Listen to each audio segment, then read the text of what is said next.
Morning Spirit. Selamat pagi, semangat pagi.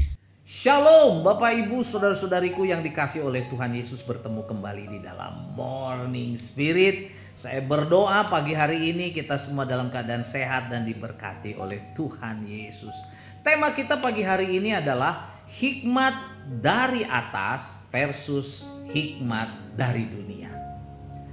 Hidup yang dipimpin oleh hikmat yang dari atas, yaitu hikmat yang dari Tuhan Yesus, akan mendatangkan berkat sukacita. Tetapi hikmat yang dari dunia membuat manusia terjerumus ke dalam dosa. Berhati-hatilah, kita harus dipenuhi dengan hikmat yang dari atas. Kembali pada saat ini kita akan belajar dari Yakobus 3 ayat 13 sampai 18.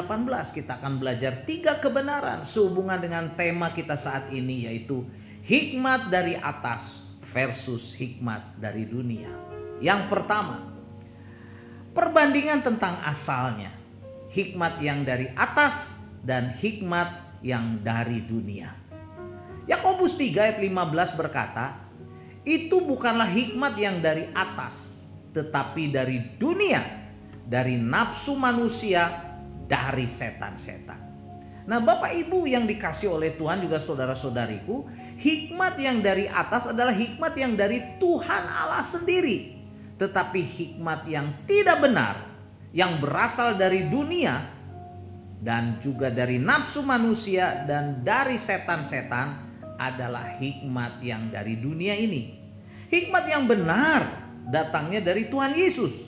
Jika kita telah menerima Tuhan Yesus sebagai Tuhan dan Juru Selamat pribadi kita, dan dengan tekun mempelajari firman Tuhan, ini penting ya, maka kita akan dipenuhi hikmat yang dari atas atau hikmat yang dari Tuhan Yesus. Dalam Kolose 2 ayat 3 berkata, sebab di dalam Dialah atau di dalam Tuhan Yesuslah tersembunyi segala harta hikmat dan pengetahuan. Jadi di dalam Tuhan Yesuslah tersembunyi segala harta hikmat dan pengetahuan. Dan kebenaran yang kedua, saudaraku, perbedaan cara kerja dari hikmat yang dari atas versus hikmat yang dari dunia. Yakobus 3 ayat 13 sampai 14 dan ayat 17 firman Tuhan berkata, siapakah di antara kamu yang bijak dan berbudi? Baiklah ia dengan cara hidup yang baik menyatakan perbuatannya oleh hikmat yang lahir dari kelemah lembutan. Jika kamu menaruh perasaan iri hati dan kamu mementingkan diri sendiri, janganlah kamu memegahkan diri dan janganlah berdusta melawan kebenaran. Tetapi hikmat yang dari atas adalah pertama-tama murni, selanjutnya pendamai, peramah, penurut, penuh belas kasihan, dan buah-buah yang baik, tidak memihak dan tidak munafik. Nah saudaraku, Bapak Ibu, hikmat yang dari Tuhan Yesus adalah hikmat yang dari atas, bekerja dengan suatu cara yang sangat berbeda dengan hikmat yang dari dunia, dari nafsu manusia, dari setan-setan. Cara kerja hikmat yang dari dunia atau dari hawa nafsu dan dari setan-setan.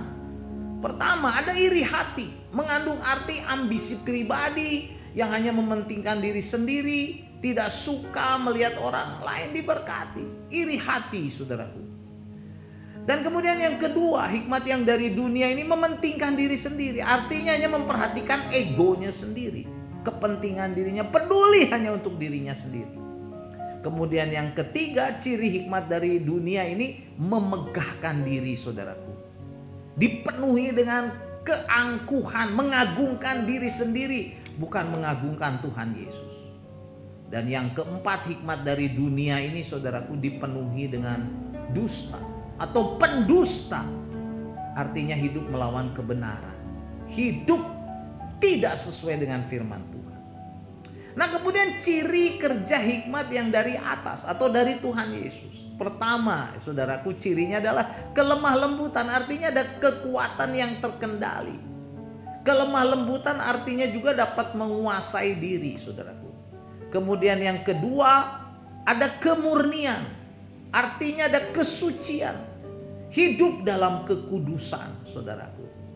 Kemudian yang ketiga, hikmat yang dari atas dari Tuhan Yesus itu pendamai.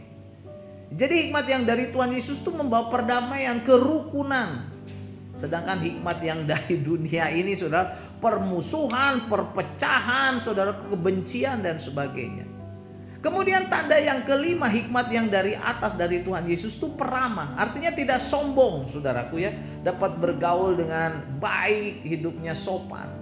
Kemudian yang kelima, hikmat yang dari atas dari Tuhan Yesus itu penurut, ya, tidak tegar tengkuk, tidak keras kepala, mudah untuk bekerja sama dengan orang lain. Dan yang keenam, hikmat dari atas itu penuh dengan belas kasihan. Saudaraku, arti dari ayat ini adalah sama dengan orang Samaria yang murah hati yang ditulis dalam Lukas 10 ayat 25 sampai 37. Ada belas kasihan. Ya, ada kemurahan hati. Dan yang ketujuh, saudaraku, ada buah-buah yang baik. Ya, kalau kita belajar dari Galatia 5:22 sampai 23, ini adalah buah roh. Kemudian, saudaraku, hikmat yang dari atas itu tidak memihak. Arti kata ini adalah tidak bimbang, saudaraku. Maksudnya tidak bimbang dalam mempercayakan diri sepenuhnya kepada Tuhan ataupun tantangannya dan resikonya, dia tetap berpihak kepada Tuhan Yesus dan firman-Nya. Tidak memihak kepada dosa. Kemudian yang kesembilan, tidak munafik. Artinya mengandung arti hidup tidak memakai topeng. Atau hidupnya atau hatinya itu tulus, jujur, tidak pura-pura. Nah, sungguh luar biasa, saudaraku, hikmat dari atas atau hikmat dari Tuhan Yesus. Jadi biarlah kita dipenuhi dengan hikmat yang dari atas, yang dari Tuhan Yesus, saudaraku, supaya kita bisa dipakai menjadi saksi Tuhan Yesus, ya. Dan kebenaran yang ketiga, saudaraku, perbedaan hasil dari hikmat yang dari atas versus hikmat yang dari dunia ini. Kita baca dalam Yakobus 3 ayat 16 dan ayat 18. Firman Tuhan berkata, sebab di mana ada iri hati dan mementingkan diri sendiri, di situ ada kekacauan dan segala macam perbuatan jahat. Dan buah yang terdiri dari kebenaran ditabur dalam damai untuk mereka yang mengadakan damai. Nah, saudaraku, kalau kita pelajari di sini, saudaraku, hasil dari hikmat dunia itu apa?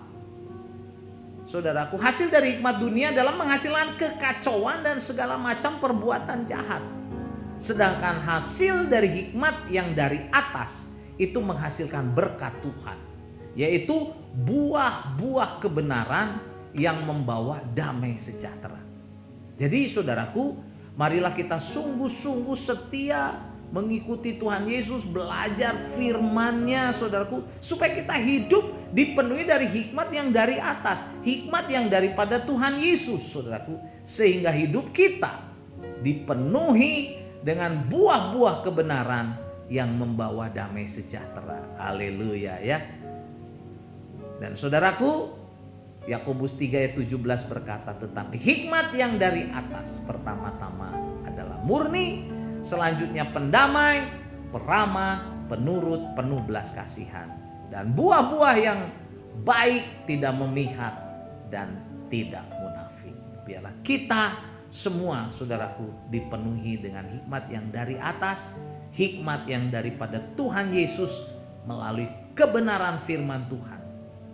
Sehingga hidup kita dipenuhi dengan hikmat yang dari atas yang membawa pendamaian, hidup ramah, penurut, penuh belas kasihan, dan buah-buah yang baik, tidak memihak dan tidak munafik. Amin, saudaraku. Ya, mari kita berdoa. Tuhan Yesus, penuhilah kami dengan hikmat yang dari atas, hikmat dari Engkau sendiri, Tuhan Yesus. Bimbinglah kami, Tuhan, untuk terus semangat mempelajari firman-Mu, sehingga kami dipenuhi dengan hikmat dari atas, hikmat dari Tuhan Yesus. Dalam nama Tuhan Yesus kami berdoa. Amin. Amin, Bapak, Ibu, dan saudara-saudariku yang dikasih oleh Tuhan Yesus. Kalau kita diberkati oleh Morning Spirit, jangan lupa klik like, subscribe, bunyikan loncengnya supaya bisa mengikuti Morning Spirit ini terus. Dan kalau kita diberkati, bagikan Morning Spirit ini kepada banyak orang. Sampai bertemu dalam Morning Spirit selanjutnya. Morning Spirit. Selamat pagi, semangat pagi.